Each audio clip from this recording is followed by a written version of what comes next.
Bismillahirrahmanirrahim. Assalamualaikum warahmatullahi wabarakatuh. Buat semuanya, gimana nih? Lagi corona kayak gini, lagi seneng-senengnya skincarean mungkin buat perempuan, atau misalkannya maraton drakor. Nah, kali ini biar sedikit ada hiburan, aku bikin tutorial gimana caranya bikin legal opinion menurut mahasiswa hukum. Nah, di sini bakalan kita mulai ya.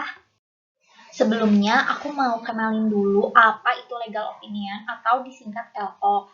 LO merupakan pendapat hukum yang dilakukan oleh salah satu peran pekerja hukum dengan memberikan konsultasi hukum, yaitu pendapat hukum. Baik digunakan untuk menghindari timbulnya sengketa maupun untuk penyelesaian sengketa secara lisan ataupun tertulis untuk klien atau orang yang membutuhkan. Nah, di sini aku bakal mencontohkan legal opinion secara tertulis.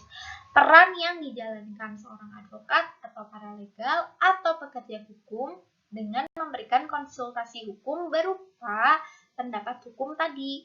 Nah, nasihat hukum itu diberikan dalam bentuk tertulis maupun lisan dan disingkat dengan LO. Sekali lagi, LO. Next, di sini kita harus pahami dulu susunan-susunan dalam LO itu apa saja. Nah, yang pertama ada judul, tanggal dan tahun pembuatan, ditujukan kepada siapa, identitas pemberi LO, ada juga pendahuluan. Pendahuluan ini biasanya berisikan mengenai alasan, karena diminta, dan sebagainya. Lalu ada identifikasi fakta hukum, masalah hukum, biasanya berupa pertanyaan, lalu ada inventarisasi aturan hukum, pengaplikasian peraturan terhadap permasalahan, pembuatan analisis hukum, dan yang terakhir kesimpulan untuk menjawab permasalahan hukum yang dihadapi oleh klien kita. Untuk lebih jelasnya, di sini aku akan mulai memaparkan satu persatu dari susunan tersebut. Yang pertama yaitu judul. Di sini kita harus menunjukkan siapa kita dan alamat, pokoknya selengkap mungkin agar tidak ada kekeliruan atau kerancuan dari klien maupun pihak yang dimaksud atau ditujukan. Next, di sini ada tanggal dan tahun pembuatan, biasanya diletakkan di sebelah kanan atas. Contohnya seperti ini, Bandung, tanggal, bulan, dan tahun. Berikutnya merupakan hal penting yang akan selalu ada di dalam surat menyurat. Begitupun di dalam LO, kita harus menjelaskan maksud dari LO yang kita buat ini akan ditujukan kepada siapa atau untuk siapa, dan harus lengkap alamat dan mungkin bisa ditambahkan dengan profesi klien kita. Next, di sini kita cantumkan juga identitas pemberi LO atau si pemberi pendapat hukum. Semisal di sini saya mencantumkan nama saya, dan saya ini siapa, dan saya bertempat tinggal di mana. Di sini saya jelaskan Suci Nur Aini SH selaku advokat memberikan bla bla bla yang beralamat di seterusnya. Kemudian di urutan kelima ada pendahuluan. Pendahuluan ini yang tadi sudah aku jelaskan, ada alasan karena diminta. Nah, di sini aku contohkan berkaitan dengan akan diajukannya gugatan kepada nyonya, dan seterusnya. Nah, itu maksud dari ini tuh berkaitan dengan apa, diminta untuk apa, seperti apa, kemudian klien kita harus menjelaskan agar kita sebagai legal atau pemberi pendapat hukum mengerti maksud dari klien kita tersebut. Lalu berikutnya ada identifikasi fakta hukum. Ini berisikan mengenai runtutan permasalahan, harus lengkap, tanggal, kalau misalkannya ada berupa uang, kita cantumkan sedetail mungkin. Termasuk jika uang tersebut mungkin ada rupiahnya itu misalkannya 500 juta, 100 ribu,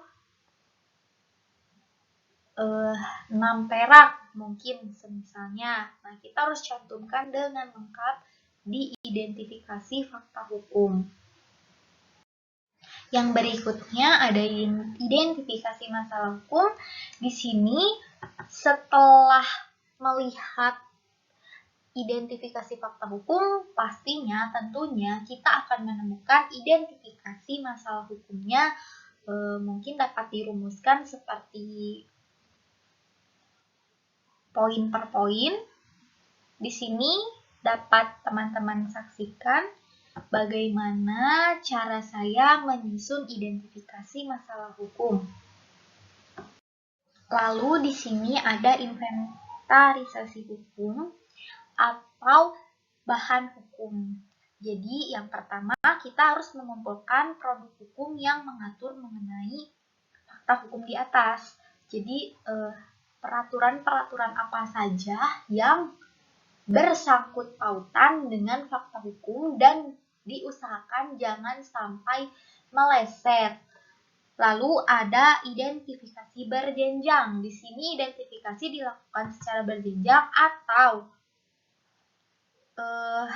setelah dipaparkan produk hukumnya, kita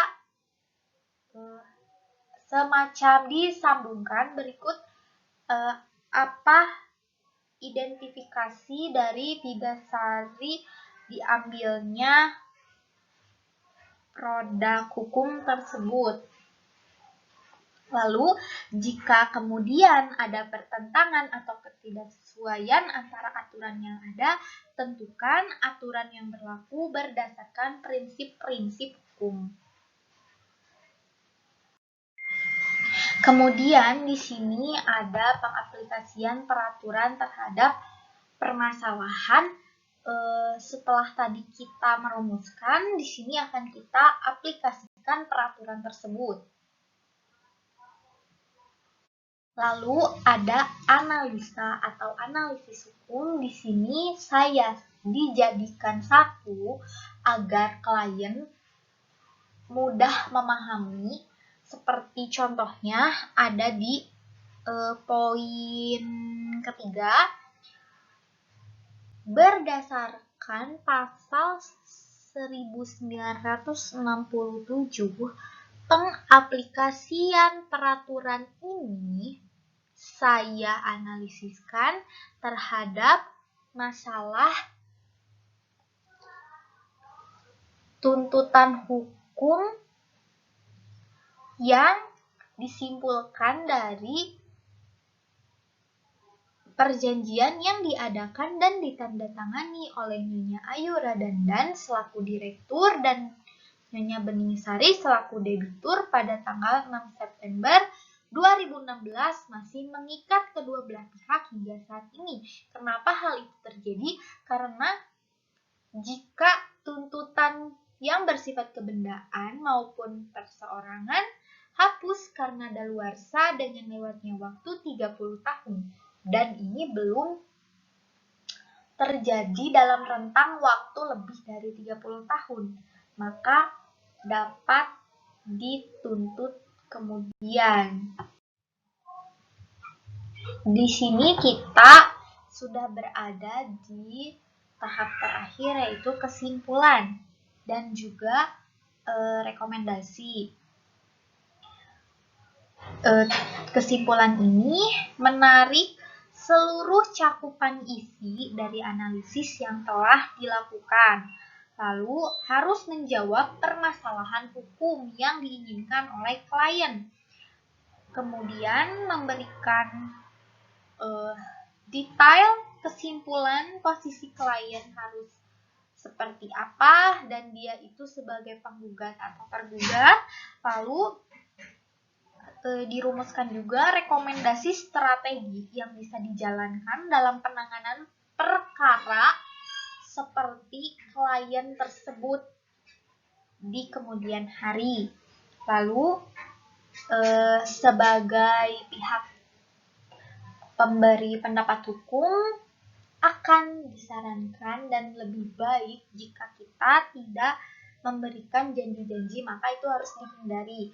Kita di sini memberikan pendapat yang telah memiliki kepastian hukum didasari oleh peraturan-peraturan yang ada tadi.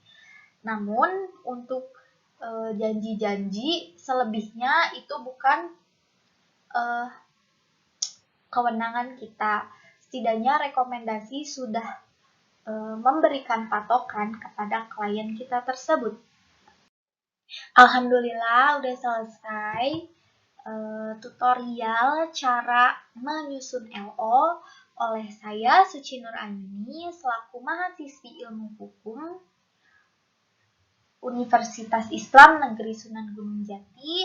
Terima kasih banyak atas perhatiannya, atas rekomendasinya, atas supportnya, dan bantuan lainnya.